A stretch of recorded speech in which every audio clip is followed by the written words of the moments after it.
നമസ്കാരം. എല്ലാ മാന്യപ്രേക്ഷകർക്കും ടുഡേസ് ഡിബേറ്റിൻ്റെ മറ്റൊരു എപ്പിസോഡിലേക്ക് സ്വാഗതം. BJP ഭരിക്കുന്ന ഉത്തർപ്രദേശിൽ ജനസംഖ്യ 24 കോടിയാണ്. കേരളത്തിൽ 3.5 കോടിയും.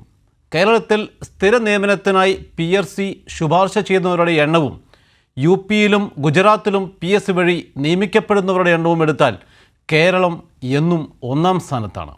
സാമ്പത്തിക സാമൂഹിക ശ്രേണിയിൽപ്പെട്ടവർക്കും കേരളത്തിൽ സർക്കാർ സർവീസിൽ ആനുപാതികമായ പ്രാതിനിധ്യം ലഭിക്കുന്നത് മാതൃകാപരം എന്നാണ് വിലയിരുത്തുന്നത്.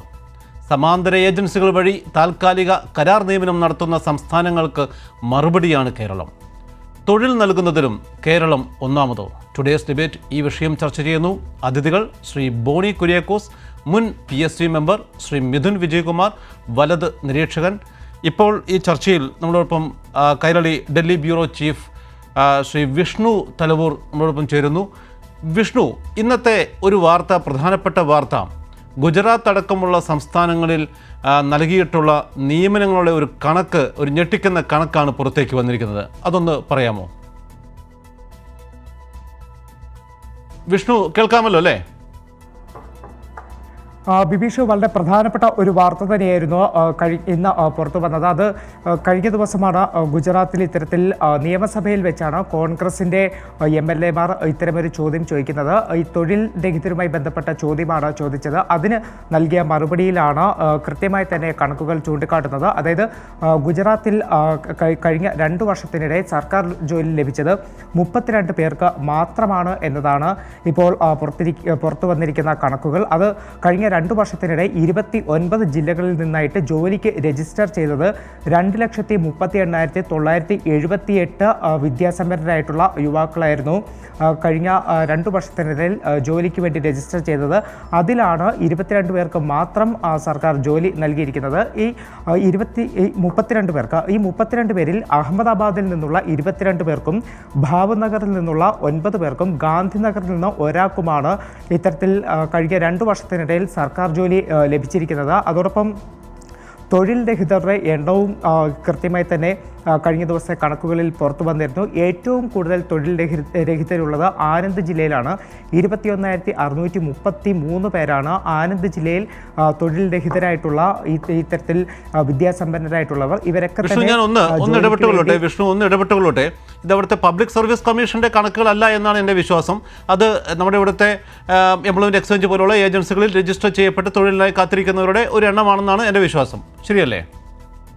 വിഷയം തീർച്ചയായിട്ടും അത്തരത്തിൽ തന്നെയാണ്. അവിടുത്തെ ഈ ഇത്തരത്തിൽ എംപ്ലോയ്മെൻറ്റ് എക്സ്ചേഞ്ച് പോലെയുള്ള ആ സംവിധാനത്തിൽ ജോലിക്ക് വേണ്ടി അപേക്ഷിച്ച് കാത്തിരിക്കുന്നവരുടെ എണ്ണമാണ് ഇപ്പോൾ പുറത്തു വന്നിരിക്കുന്നത്. അതാണ് 2,38,978 വിദ്യാസമ്പന്നരാണ് അത്തരത്തിൽ എംപ്ലോയ്മെൻറ്റ് എക്സ്ചേഞ്ച് പോലുള്ള സംവിധാനത്തിൽ, സർക്കാർ സംവിധാനത്തിൽ രജിസ്റ്റർ ചെയ്ത് ജോലിക്ക് കാത്തിരിക്കുന്നത്. പക്ഷേ അവർക്ക് പോലും ജോലി നൽകാൻ കഴിയാത്ത ഒരു സാഹചര്യം തന്നെയാണ് ഇവിടെ ഗുജറാത്തിൽ റിപ്പോർട്ട് ചെയ്തിരിക്കുന്നത്. അതിൻ്റെ കണക്കുകളാണ് പുറത്തു വന്നിരിക്കുന്നത്. അത്തരത്തിലാണ് ഈ ഒരു ജില്ല തിരിച്ചുള്ള കണക്കും പുറത്തു വരുന്നത്. അതിൽ ഏറ്റവും കൂടുതൽ നന്ദി ശ്രീ വിഷ്ണു തലവൂർ. വളരെ പ്രധാനപ്പെട്ട ചില വിവരങ്ങൾ തന്നെയാണ് വിഷ്ണു പങ്കുവച്ചത്.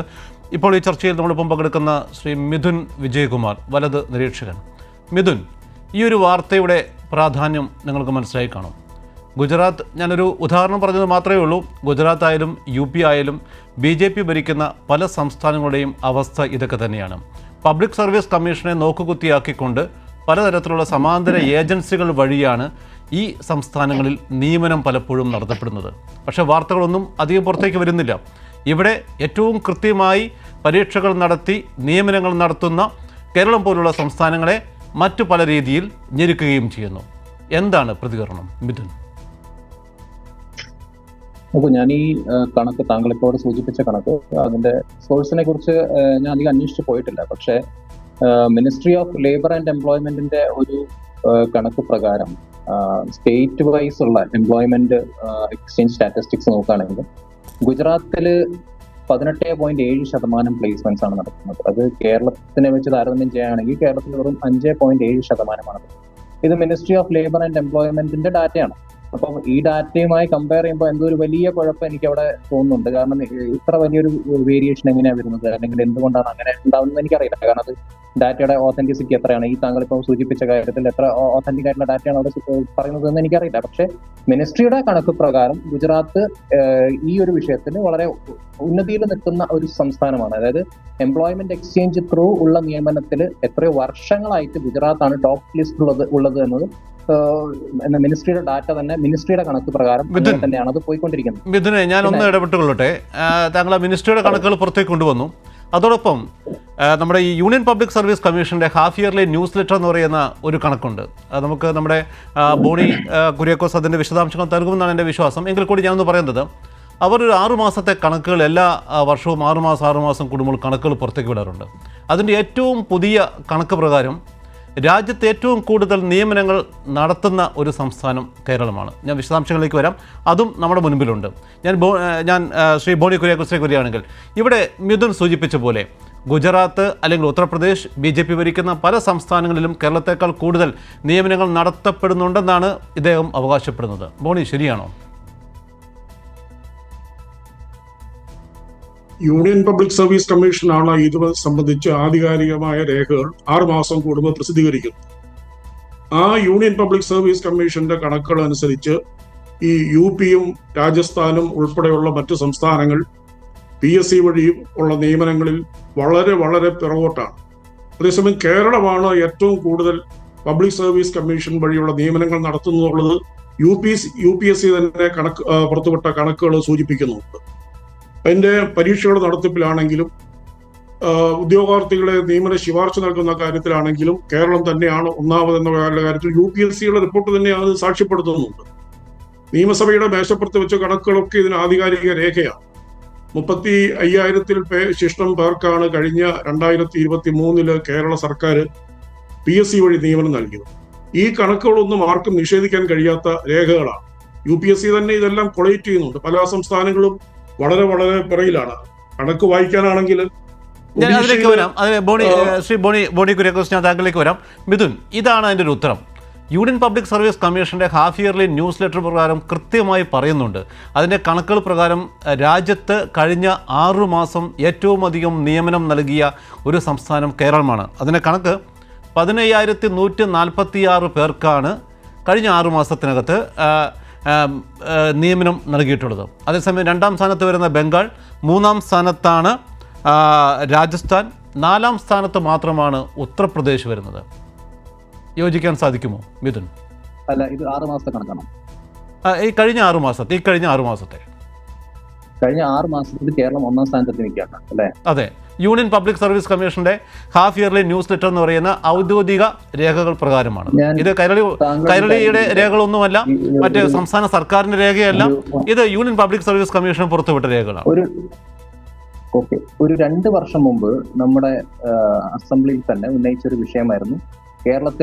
കേരളത്തിലെ എംപ്ലോയ്മെന്റ് എക്സ്ചേഞ്ചിൽ 37.7 ലക്ഷം ആളുകൾ രജിസ്റ്റർ ചെയ്തിട്ട് തൊഴിലില്ലാതെ ഇരിക്കുകയാണ്, കാത്തിരിക്കുകയാണ്, അവർക്കൊന്നും ജോലി കിട്ടിയിട്ടില്ല എന്നൊരു കണക്കുണ്ടായിരുന്നു. ഈ പറഞ്ഞ ആളുകൾക്കൊക്കെ ഈ കുറഞ്ഞ സമയം കൊണ്ട് ജോലി കൊടുത്തു കഴിഞ്ഞു കേരളം. അങ്ങനെ ഒരു വലിയ ഉയർച്ചയിലേക്ക് നമ്മൾ എത്തിക്കഴിഞ്ഞു. കാരണം അൺഎംപ്ലോയ്മെന്റ് റേറ്റ് എടുത്ത് നോക്കുകയാണെങ്കിൽ കേരളം ഇന്നും ജമ്മുവിന് ശേഷം 2ാം സ്ഥാനത്താണെന്നാണ് ഞാൻ മനസ്സിലാക്കുന്നത് 2022 ഡാറ്റ പ്രകാരം. അപ്പൊ ഈ കുറഞ്ഞ സമയം കൊണ്ട് നമ്മൾ ഇത്ര വലിയ ഒരു കുതിപ്പ് നടത്തിയെങ്കിൽ അത് തീർച്ചയായിട്ടും അഭിനന്ദിക്കേണ്ട ഒരു കാര്യമാണ്. കേരളത്തിൽ ഇത്രയും വലിയൊരു മാറ്റം ഉണ്ടാക്കാൻ സാധിച്ചു കുറഞ്ഞ സമയം കൊണ്ട്. കാരണം അൺഎംപ്ലോയ്മെന്റിൽ നമ്മൾ 2ാം സ്ഥാനത്തായിരുന്നു 2022. അതിനുള്ള മെട്രിക്സ് നമ്മുടെ കയ്യിൽ ഒരുപാട് ഡാറ്റ അവൈലബിൾ ആണ്. ഞാൻ അയച്ചു തരാം താങ്കളത് സ്ക്രീനിൽ കാണിക്കുമെങ്കിൽ. പക്ഷേ ഈ കുറഞ്ഞ സമയം കൊണ്ട് നമ്മൾ പറയുകയാണ് നമ്മൾ 1ാം സ്ഥാനത്ത് എത്തിക്കഴിഞ്ഞു എന്ന് പറയുമ്പോൾ അവിടെ ആ നേട്ടം എങ്ങനെ ഉണ്ടായി, അതിനു വേണ്ടിയുള്ള എന്തൊക്കെ റിഫോംസ് ആണ് നമ്മൾ കൊണ്ടുവന്നത്. അതായത് ഒരു സമയത്ത് 37 ലക്ഷത്തോളം ആളുകൾ രജിസ്റ്റർ ചെയ്ത് ജോലി ഇല്ലാതിരിക്കുന്ന ഒരു സംസ്ഥാനം അൺഎംപ്ലോയ്മെന്റിന്റെ കാര്യത്തിലാണെങ്കിൽ 2ാം സ്ഥാനത്ത് നിൽക്കുന്ന ഒരു സംസ്ഥാനമായിരുന്നു. ജമ്മുവിന് ശേഷം നമ്മളായിരുന്നു 2ാം സ്ഥാനത്ത്. ഗുജറാത്ത് ആണെങ്കിൽ വെറും 4% മാത്രമായിരുന്നു അൺഎംപ്ലോയ്മെന്റ് ആ സമയത്ത്. ഇപ്പം നോക്കുകയാണെങ്കിൽ അത് 2.3% അൺഎംപ്ലോയ്മെന്റ് ഗുജറാത്ത്. മറ്റ് സംസ്ഥാനങ്ങൾ ഇപ്പൊ UP ഒക്കെ താങ്കൾ താരതമ്യം ചെയ്യുന്നുണ്ട്. അവിടെ പോലും അത് 4.3% മാത്രമേ ഉള്ളൂ. MP-യിൽ 3.2% മാത്രമേ ഉള്ളൂ. അപ്പൊ BJP ഭരിക്കുന്ന സംസ്ഥാനങ്ങളിൽ ആളുകൾക്ക് തൊഴിൽ ലഭിക്കുന്നില്ല എന്ന് പറയുമ്പോൾ ഞാനിവിടെ മിനിസ്ട്രിയുടെ ഡാറ്റ റെഫർ ചെയ്തുകൊണ്ടാണ് താങ്കളോട് ഈ കാര്യം പറയുന്നത്. പക്ഷെ താങ്കൾ റെഫർ ചെയ്യുന്ന ഈ UPSC ഡാറ്റ 6 മാസത്തെ ഒരു കാലയളവാണല്ലോ താങ്കൾ എടുക്കുന്നത്. അതിൽ കേരളത്തിന് ഇത്ര വലിയൊരു ജമ്പ് ഉണ്ടാക്കാൻ സാധിച്ചത് എങ്ങനെ എന്ന് ഞാൻ വളരെ കൗതുകത്തോടു കൂടി ചോദിക്കുകയാണ്. കാരണം മിഥുൻ, എനിക്ക് ഈ ചർച്ചയിൽ ഏറ്റവും ഇഷ്ടപ്പെട്ടത് മിഥുൻ പലപ്പോഴും നമ്മുടെ പല വിഷയങ്ങളിലും BJP അല്ലെങ്കിൽ NDAക്ക് അനുകൂലമായ പല വിഷയങ്ങൾ സംസാരിക്കുമ്പോൾ ഈ ഒരു വിഷയം വന്നപ്പോൾ കേരളത്തെ സപ്പോർട്ട് ചെയ്യുന്നതിൽ എനിക്ക് ഏറെ സന്തോഷമുണ്ട്. കാരണം കേരളത്തിലുണ്ടായിട്ടുള്ള ഈ ഒരു കുതിച്ചുചാട്ടം യൂണിയൻ പബ്ലിക് സർവീസ് കമ്മീഷൻ പോലും അംഗീകരിച്ചു, താങ്കൾക്കും അത് അംഗീകരിക്കേണ്ടി വന്നു. അപ്പോൾ സ്വാഭാവികമായും ശ്രീ ബോണി കുര്യാക്കോസ് മുൻ PSC മെമ്പർ കൂടിയാണ്, മുൻ PSC മെമ്പറാണ്. ശ്രീ ബോണി, ഇതിലേക്ക് വരികയാണെങ്കിൽ ഏത് തരത്തിലുള്ള പ്രവർത്തനമാണ്, അല്ലെങ്കിൽ കേരളവും മറ്റു സംസ്ഥാനങ്ങളുമായി താരതമ്യം ചെയ്യുമ്പോൾ നമുക്ക് ഏതെങ്കിലും തരത്തിലുള്ള വ്യത്യാസമുണ്ടെങ്കിൽ മാത്രമേ ഇത്തരത്തിലൊരു വലിയ മുന്നേറ്റം നമുക്കുണ്ടാക്കാൻ സാധിക്കുകയുള്ളൂ. കേരളത്തിൻ്റെ ഒരു പ്രധാനപ്പെട്ട നേട്ടം എന്താണ് താങ്കൾ കാണുന്നത്? ഇത് ഞാൻ ബലവർപ്പിക്കുന്നത് UPSCയുടെ തന്നെ രേഖകളാണ്. കഴിഞ്ഞ 6 മാസത്തിനുള്ളിൽ കേരള പബ്ലിക് സർവീസ് കമ്മീഷൻ നടത്തിയത് 313 പരീക്ഷകളാണ്. 313 പരീക്ഷകളിലായിട്ട് 46,34,620 പേരാണ് ആ പരീക്ഷ എഴുതുന്നത്. അപ്പോൾ നമ്മൾ ഒത്തിരിയേറെ മറ്റ് PSCകളൊക്കെ മറ്റുമൊക്കെ നമ്മുടെ സംസ്ഥാനത്ത് വന്ന് നമ്മുടെ പ്രവർത്തനങ്ങൾ എങ്ങനെയാണെന്ന് പഠിക്കാനായിട്ട് വരാറുണ്ട്. മറ്റു സംസ്ഥാനങ്ങളിൽ നമ്മൾ പോകാറുണ്ട്.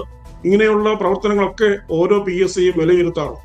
അപ്പോൾ നമ്മളെ സംബന്ധിച്ചിടത്തോളം സമയബന്ധിതമായി പരീക്ഷ നടത്തുക, ഓൺലൈൻ പരീക്ഷകൾ നടത്തുക, അതിന് കൃത്യമായിട്ടുള്ള ടൈം ഷെഡ്യൂൾ ഉണ്ടാക്കുക, ഇങ്ങനെയുള്ള വളരെ സിസ്റ്റമാറ്റിക് ആയിട്ടുള്ള പ്രവർത്തനങ്ങളിലൂടെയാണ് കേരള പബ്ലിക് സർവീസ് കമ്മീഷന് ഇങ്ങനെ ഒരു വലിയ നേട്ടം നേടാൻ നമുക്ക് കഴിഞ്ഞിട്ടുള്ളത്. എല്ലാം നമുക്കറിയാം. ഓൺലൈൻ പരീക്ഷാ കേന്ദ്രങ്ങൾ PSCയെ സംബന്ധിച്ചിടത്തോളം എല്ലാ ജില്ലകളിലും ഓൺലൈൻ പരീക്ഷാ കേന്ദ്രങ്ങളുണ്ട്. കൂടുതൽ ഉദ്യോഗാർത്ഥികൾ പങ്കെടുക്കുന്ന പരീക്ഷകളാണെങ്കിൽ നമുക്ക് മറ്റ് സെന്ററുകളിൽ എഞ്ചിനീയറിംഗ് കോളേജുമായിട്ട് ബന്ധപ്പെട്ട് എത്രയോ എഞ്ചിനീയറിംഗ് കോളേജുകളിൽ നമ്മൾ കമ്പ്യൂട്ടറൈസ്ഡ് ആയിട്ടുള്ള ഓൺലൈൻ സംവിധാനങ്ങൾ ഉപയോഗിച്ച് പരീക്ഷ നടത്തും. അങ്ങനെ വളരെ സിസ്റ്റമാറ്റിക് ആയിട്ട് വളരെ പ്ലാൻഡ് ആയിട്ടുള്ള ഒരു പ്രവർത്തനത്തിലൂടെയാണ് കേരള പബ്ലിക് സർവീസ് കമ്മീഷന് ഈ നേട്ടം കൈവരിച്ചിരിക്കുന്നത്. മറ്റ് UPSCയിൽ നിന്നും ഞാൻ കഴിഞ്ഞ മാസം നമ്മുടെ മഹാരാഷ്ട്രയിൽ നിന്നും 4 മെമ്പർമാര് നമ്മുടെ കേരളത്തിൽ പബ്ലിക് സർവീസ് കമ്മീഷന്റെ പ്രവർത്തനങ്ങൾ വിലയിരുത്താൻ വേണ്ടിയിട്ട് എത്തിയിരുന്നു. അപ്പൊ അവര് പോലും നമ്മുടെ നേട്ടങ്ങൾ അവര് അത്ഭുതാഭാവത്തോടുകൂടിയാണ് നമ്മൾ നോക്കിക്കണ്ടത്. നിങ്ങൾക്ക് എങ്ങനെ ഇങ്ങനെ സാധിക്കുന്നു എന്നുള്ളതാണ് അവർ ചോദിച്ചത്. ശ്രീ ബോണി കുര്യാക്കോസ്, ഞാൻ താങ്കളിലേക്ക് തിരിച്ചു വരാം. ശ്രീ മിഥുൻ വിജയകുമാർ, ഇവിടെ കണക്കുകൾ, നമ്മുടെ 2 തരത്തിലുള്ള കണക്കുകൾ, താങ്കൾ മിനിസ്ട്രിയുടെ കണക്കുകൾ പുറത്തുവിടുന്നു. അതോടൊപ്പം ഞങ്ങൾ പറയുകയാണെങ്കിൽ ഈ ചില കണക്കുകൾ, അതായത് ഇപ്പം യൂണിയൻ പബ്ലിക് സർവീസ് കമ്മീഷൻ്റെ ഏറ്റവും പുതിയ കണക്കുകളൊക്കെയാണ്. കണക്കുകൾ മാറ്റിവെക്കാം. പക്ഷേ ഇവിടെ ഒരു പ്രശ്നം, മറ്റ് സംസ്ഥാനങ്ങളുമായി താരതമ്യം ചെയ്യുമ്പോൾ കേരളത്തിൻ്റെ ഒരു പ്രത്യേകത, ഇവിടെ സ്ഥിര നിയമനത്തിനായി നിലനിൽക്കുന്ന ഏജൻസി പബ്ലിക് സർവീസ് കമ്മീഷൻ്റെ ഭാഗത്തു നിന്നും കൃത്യമായി ഇടപെടലുണ്ടാകുന്നു. അതേസമയം മറ്റ് സംസ്ഥാനങ്ങളിലേക്ക് പോയി കഴിഞ്ഞാൽ അവിടെ പബ്ലിക് സർവീസ് കമ്മീഷനിലൂടെയുള്ള നിയമനങ്ങൾ വളരെ കുറവും മറ്റു പല ഏജൻസികൾ വഴിയുള്ള നിയമനങ്ങളാണ് പലപ്പോഴും കൂടുതൽ നടത്തപ്പെടുക. പക്ഷേ ആ നിയമനങ്ങൾക്ക് സുതാര്യത ഇല്ല എന്നുള്ളത് വ്യക്തമാണ്. പലപ്പോഴും റിസർവേഷൻ്റെ കാര്യത്തിൽ നിയമങ്ങൾ പാലിക്കപ്പെടാതെയുള്ള നിയമനങ്ങൾ വ്യാപകമായി നടത്തപ്പെടുന്നു. അപ്പോൾ ഇത്തരത്തിൽ ഒരു വലിയ നേട്ടം കേരളം ഉണ്ടാക്കിയിട്ട് പോലും പക്ഷേ പലപ്പോഴും സാമ്പത്തികമായ അല്ലെങ്കിൽ ഫണ്ട് അനുവദിക്കുന്ന കാര്യത്തിൽ അല്ലെങ്കിൽ ലോണുകളുടെ കാര്യത്തിൽ മറ്റു പല കാര്യങ്ങളിലേക്കും നമ്മൾ പിന്തള്ളപ്പെടുന്ന ഒരു സാഹചര്യം ഇപ്പോൾ നിലനിൽക്കുകയാണ്. ഇതാണ് വിമർശനം വരുത്തിവെക്കുന്നത്. മിഥുൻ, നോക്കൂ, ഞാൻ കണക്കുകളുടെ കാര്യത്തിലേക്ക് വരാം. പിന്നെ PSC അപ്പോയിന്റ്മെന്റ്സിന്റെ കാര്യമാണ് താങ്കൾ സൂചിപ്പിക്കുന്നതെങ്കിൽ, ഇവിടെ മുട്ടിലഴിഞ്ഞ് സമരം ചെയ്ത ഏതെങ്കിലും, അതായത് ഉദ്യോഗാർത്ഥികൾ, ഈ അപേക്ഷകർ മുട്ടിലഴിഞ്ഞ് സമരം ചെയ്യുന്ന ഒരു കാഴ്ച നമ്മൾ ഇന്ത്യയിൽ മറ്റേതെങ്കിലും സംസ്ഥാനത്ത് കണ്ടിട്ടുണ്ടോ? അത് കേരളത്തിൽ മാത്രമുള്ളൊരു കാഴ്ചയാണ്. ഞാൻ പറഞ്ഞ കണക്ക് മിനിസ്ട്രിയുടെ കണക്കാണ്. ആ കണക്കിൽ കൃത്യമായി സൂചിപ്പിക്കുന്നുണ്ട് ഗുജറാത്ത്, അതായത് ഞാൻ ആ റിലീസിന്റെ ഒരു സ്റ്റേറ്റ്മെന്റ് വേണമെങ്കിൽ വായിച്ചുതരാം. അതായത് ലേറ്റസ്റ്റ് ഡാറ്റ 22-23 കേട്ടോ. അപ്പൊ അതിൽ Gujarat provided 43% of the total jobs provided through employment exchanges in the country. ഈ രാജ്യത്തെ ടോട്ടൽ എംപ്ലോയ്മെന്റ് എക്സ്ചേഞ്ച് വഴിയുള്ള നിയമനങ്ങളുടെ 43% ഗുജറാത്തിലായിരുന്നു നടന്നത്. It ads that 6.44 lakh youth were provided employment in the country and 2.74 lakh of them were provided jobs in Gujarat. അതായത് 6.44 ലക്ഷം യുവാക്കൾക്ക് employment exchange വഴി ജോലി ലഭിച്ചെങ്കിൽ അതിൽ 2.74 ലക്ഷം ഗുജറാത്തിൽ നിന്നുമായിരുന്നു. ശരി മിഥുനെ, അതോടൊപ്പം വേറൊരു കണക്കൂടെ ഞാൻ പറയാം മിഥുനെ. അതായത് മിഥുൻ, മറ്റൊരു കണക്ക് ഞാൻ പറയാം. ഇപ്പോൾ കേരളത്തിൻ്റെ കാര്യത്തിൽ ശ്രീ ബോണി കുര്യാക്കോസ് പറഞ്ഞ പോലെ 313 പരീക്ഷകളാണ് കഴിഞ്ഞ 6 മാസത്തിനിടയ്ക്ക് PSCയുടെ ഭാഗത്തു നിന്നും ഉണ്ടായിട്ടുള്ളത്, നടത്തിയത്. ഇനി ഗുജറാത്തിൻ്റെ കാര്യം വന്നാൽ അവിടെ ഈ 6 മാസത്തിനിടയ്ക്ക് നടത്തപ്പെട്ട പരീക്ഷകൾ വെറും 5 പരീക്ഷകൾ മാത്രമാണ്. UPയുടെ കാര്യത്തിൽ വന്നാൽ ഒന്നും നടത്തിയിട്ടില്ല. അതും കണക്കാണ് മിഥുനെ. അല്ല, പരീക്ഷകൾ നടത്തുന്നതും ഈ രജിസ്ട്രേഷൻ, കണ്ടക്ടിങ് ഓഫ് എക്സാമിനേഷൻ, പിന്നെ പ്ലേസ്മെന്റ്, ഇത് മൂന്നും തമ്മിലുള്ള ഒരു ടൈം ലൈൻ ഉണ്ടല്ലോ. ഇതിൽ കേരളം എത്രാം സ്ഥാനത്താണെന്നുള്ള ഡാറ്റ താങ്കളുടെ കയ്യിലുണ്ടോ? കാരണം എൻ്റെ ഡാറ്റയില്ല. താങ്കൾ പറഞ്ഞത് പ്രകാരമാണെങ്കിൽ കേരളം 6 മാസത്തിനുള്ളിൽ പരീക്ഷകൾ നടത്തുന്നു, വളരെ വേഗത്തിൽ അപ്പോയിന്റ്മെന്റ് നടത്തുന്നു. അങ്ങനത്തെ ഒരു കണക്ക് ഏതെങ്കിലും ഒരു ഏജൻസി പുറത്തുവിട്ടിട്ടുണ്ടോ? ഈവൻ ഒരു പ്രൈവറ്റ് റിസർച്ച് ഫേമെങ്കിലും പുറത്തുവിട്ടിട്ടുണ്ടോ? അല്ല, ഞാൻ പറഞ്ഞ കണക്കല്ല മിഥുനെ. ഈ കണക്ക് പുറത്തുവിട്ടിരിക്കുന്നത് യൂണിയൻ പബ്ലിക് സർവീസ് കമ്മീഷനാണ്. താങ്കൾക്കും പരിശോധിക്കാം. അത് യൂണിയൻ പബ്ലിക് സർവീസ് കമ്മീഷന്റെ വെബ്സൈറ്റിൽ കയറി കഴിഞ്ഞാൽ താങ്കൾക്ക് ആ വിവരങ്ങൾ കൃത്യമായി ലഭിക്കും. ഞാൻ ലേബർ മിനിസ്ട്രിയുടെ കണക്കാണ് പരിശോധിച്ചത്. അതിലെ ലേറ്റസ്റ്റ് ഡാറ്റ 2023 വരെയുള്ളതാണ്. അത് പ്രകാരം കേരളം ഇങ്ങനെ ഒരു വലിയ നേട്ടം കൈവരിച്ചു എന്ന ഒരു കണക്ക് ഞാൻ കണ്ടിട്ടില്ല. പിന്നെ താങ്കൾ സൂചിപ്പിച്ച ഗുജറാത്ത് അസംബ്ലിയിലെ വിഷയം അതവിടെ ഉണ്ട്. പക്ഷെ അത് അവിടെ നിലനിൽക്കുമ്പോൾ തന്നെ ഈ പറയുന്ന കണക്കുകളും ഇവിടെ മിനിസ്ട്രി പബ്ലിഷ് ചെയ്തിട്ടുണ്ട്. അതായത് ഈ രാജ്യത്ത് എന്താ പറയുക, ഈ എംപ്ലോയ്മെന്റ് എക്സ്ചേഞ്ച് വഴിയുള്ള ജോലികളിൽ 43% അപ്പോയിന്റ്മെന്റ് നടക്കുന്നത് ഗുജറാത്തിലാണ്. അപ്പൊ അങ്ങനെയുള്ള ഡാറ്റ നമ്മുടെ മുന്നിലുണ്ട്. അപ്പൊ ഇതിൽ ഏത് ഡാറ്റ റെഫർ ചെയ്യണമെന്നത് താങ്കൾ തീരുമാനിക്കും. പിന്നെ ഇവിടെ ഇക്കണോമിക് ഗ്രോത്ത്, അൺഎംപ്ലോയ്മെന്റ്, ഇതിന്റെ ഒക്കെ കണക്കെടുത്ത് നോക്കുകയാണെങ്കിൽ ഗുജറാത്ത് വളരെ മുൻപന്തിയിൽ നിൽക്കുന്ന ഒരു സംസ്ഥാനമാണ്. പിന്നെ ഗുജറാത്തിനെ സംബന്ധിച്ച് മറ്റൊരു കാര്യം കൂടെ ഉണ്ട്. കാരണം അവിടെ സെൽഫ് എംപ്ലോയിഡ് ആയിട്ടുള്ള അല്ലെങ്കിൽ ഓൺടർപ്രന്യോർഷിപ്പ് ലെവലിൽ ഒരുപാട് നമ്മുടെ രാജ്യത്തെ ഏറ്റവും ഉയർന്ന സ്ഥാനത്ത് നിൽക്കുന്ന ഒരു സംസ്ഥാനം കൂടിയാണ് ഗുജറാത്ത്. അപ്പൊ ഗുജറാത്തും കേരളം തമ്മിലുള്ള ഇങ്ങനെയുള്ള കാര്യങ്ങൾ വലിയ താരതമ്യം ചെയ്യാൻ നമുക്ക് ഒരിക്കലും പറ്റുകതല്ല. കാരണം മിനിസ്ട്രി ഓഫ് കൊമേഴ്സ് ആൻഡ് ഇൻഡസ്ട്രിയുടെ ഡാറ്റ നമുക്ക് ഇനി പരിശോധിക്കാം. അതില് എന്താ പറയുക, ഈ ഗുജറാത്താണ്, അതായത് നമ്മുടെ ഒരു 7 ബ്രോഡ് ഏരിയാസ് ഉണ്ട് ഓൺടർപ്രനർഷിപ്പിൽ. ഈ ക്ലാസിഫിക്കേഷനിൽ ഈ സംസ്ഥാനങ്ങളെ കാറ്റഗറൈസ് ചെയ്യുമ്പോൾ അതിൽ ഇൻസ്റ്റിറ്റ്യൂഷണൽ ചാമ്പ്യൻസ് ആയിട്ട് ഗുജറാത്താണ്. മിഥുനെ, ഞാൻ അതൊന്നും എതിർക്കുന്നില്ല. ആ കണക്കുകളൊക്കെ കണക്കുകളായി തന്നെ നിൽക്കട്ടെ. പക്ഷേ ഇവിടുത്തെ ചോദ്യം ഇതാണ്, ഈ നടത്തപ്പെടുന്ന പരീക്ഷകൾ അല്ലെങ്കിൽ നൽകുന്ന ജോലികൾ എത്രമാത്രം സുതാര്യമാണ് എന്നുള്ളതാണ്. കാരണം പബ്ലിക് സർവീസ് കമ്മീഷൻ പോലത്തുള്ള ഏജൻസികളെ നോക്കുകുത്തികളാക്കിക്കൊണ്ട് മറ്റ് ഏജൻസികൾ അവിടെ നിയമനങ്ങൾ നടത്തുന്നുവെങ്കിൽ അതാണ് ഇവിടെ ചോദ്യം ചെയ്യുന്നത്. അതാണ് നിങ്ങൾ കേരളത്തെക്കുറിച്ചും ചിന്തിക്കേണ്ടത്. ഇവിടെ 313 പരീക്ഷകൾ നടത്തുക എന്ന് പറഞ്ഞാൽ അത് ചെറിയ കാര്യമാണോ? അതേസമയം ഗുജറാത്ത് പോലത്തെ UP പോലെ വലിയ സംസ്ഥാനങ്ങളിൽ അത് 5 എണ്ണമാണ് നടത്തപ്പെട്ടത്. അതാണ് ഇവിടെ ചോദ്യം ചെയ്യപ്പെടുന്നത്. ശ്രീ ബോണിയിലേക്ക് വരികയാണെങ്കിൽ, ബോണി കുര്യാക്കോസ് ഇത്രയധികം പരീക്ഷകൾ നടത്തുന്നു, ഇത്രയധികം സുതാര്യമായ കാര്യങ്ങൾ ചെയ്യാനൊക്കെ ശ്രമിക്കുന്നു. പക്ഷേ ചില വിമർശനങ്ങൾ നമ്മൾ കാണേണ്ടതുണ്ട്. ഇപ്പോൾ ഇവിടെ മുട്ടിലിഴഞ്ഞ് സമരം നടത്തുന്നത് രാജ്യത്ത് തന്നെ ആദ്യമാണെന്ന് ശ്രീ മിഥുൻ പറയുന്നത് പോലെ ഇപ്പോൾ സെക്രട്ടേറിയറ്റിന് മുമ്പിൽ പോലീസ് കോൺസ്റ്റബിൾ അല്ലെങ്കിൽ അത്തരത്തിലുള്ള ലിസ്റ്റിൽപ്പെട്ടവരുടെ സമരവും നാം കണ്ടുകൊണ്ടിരിക്കുകയാണ്. അവരെല്ലാം ചോദിക്കുന്ന മറ്റൊരു കാര്യം, ഒരു ലിസ്റ്റ് വന്നു, അതിനുശേഷം ആ ലിസ്റ്റിൽ നിന്ന് ആളെ എടുക്കുന്നതിന് മുമ്പ് പുതിയ നോട്ടിഫിക്കേഷൻ വരുന്നു, അല്ലെങ്കിൽ ഇത്രയും വലിയ ലിസ്റ്റുകളുടെ ആവശ്യമുണ്ടോ, ഞങ്ങൾക്ക് പ്രതീക്ഷകൾ നൽകേണ്ട കാര്യമുണ്ടോ? അതും ചില വിമർശനങ്ങൾ നമ്മൾ ഉത്തരം നൽകേണ്ടതാണ്. ശ്രീ ബോണി.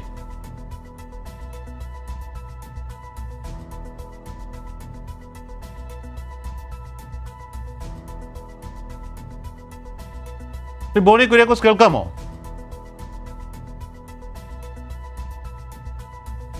മിഥുനിലേക്ക് വരികയാണെങ്കിൽ, മിഥുൻ, വിമർശനങ്ങൾ ഒഴിവാക്കുന്നില്ല. ഈ വിമർശനങ്ങളെ കണ്ടുകൊണ്ട് തന്നെയാണ്, അല്ലെങ്കിൽ അതിനെ ഒന്നും ഒഴിവാക്കിക്കൊണ്ടൊന്നും ചർച്ച ചെയ്യുന്നില്ല.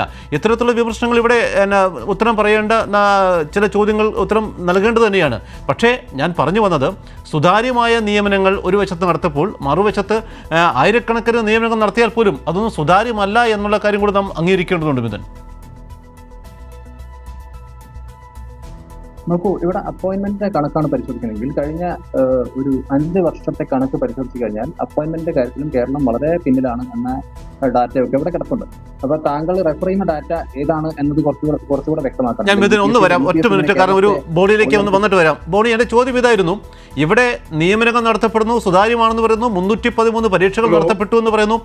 പക്ഷേ പരീക്ഷകൾക്ക് ശേഷം ഇടുന്ന ലിസ്റ്റുകൾ, അതിൽ നിന്നും ആവശ്യത്തിലധികം, അല്ലെങ്കിൽ ഒരു ലിസ്റ്റിൽ വലിയ ജംബോ ലിസ്റ്റുകളാണ് പുറത്തു വരുന്നതാണ് പലപ്പോഴും ആരോപണങ്ങൾ വരുന്നത്, വിമർശനങ്ങൾ വരുന്നത്. ഇപ്പോൾ പോലീസ് കോൺസ്റ്റബിൾ ലിസ്റ്റിൽപ്പെട്ടവർ പോലും സമരം നടത്തുമ്പോൾ അവർ പറയുന്നത്, ഞങ്ങളുടെ ലിസ്റ്റിന്റെ കാലാവധി അവസാനിക്കാൻ പോവുകയാണ്, ഞങ്ങളിൽ പലർക്കും ജോലി ലഭിക്കുന്നില്ല.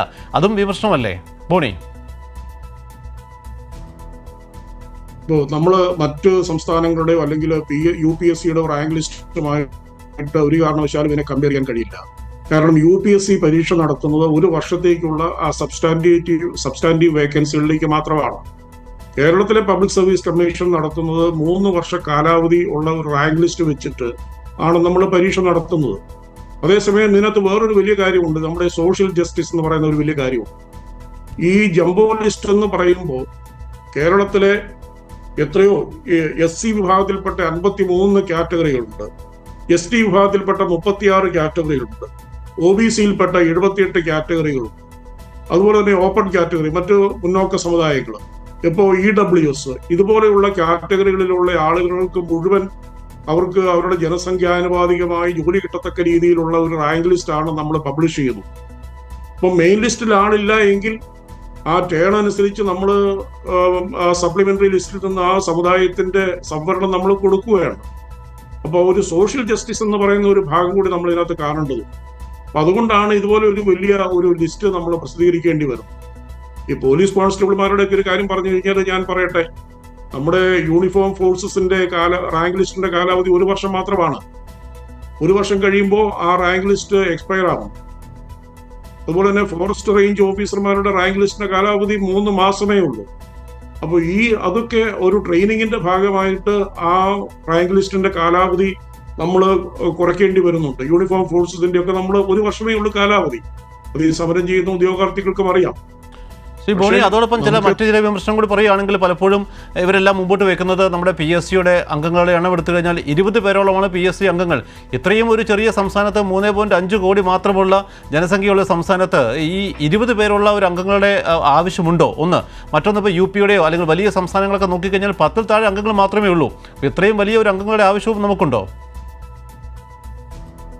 ചോദിച്ചത് വളരെ നന്നായി. കാരണം ഏറ്റവും കൂടുതൽ വിലിഫിക്കേഷൻ ക്യാമ്പയിൻ നടക്കുന്ന ഒരു ഭരണഘടനാ സ്ഥാപനമാണ് കേരള പബ്ലിക് സർവീസ് കമ്മീഷൻ.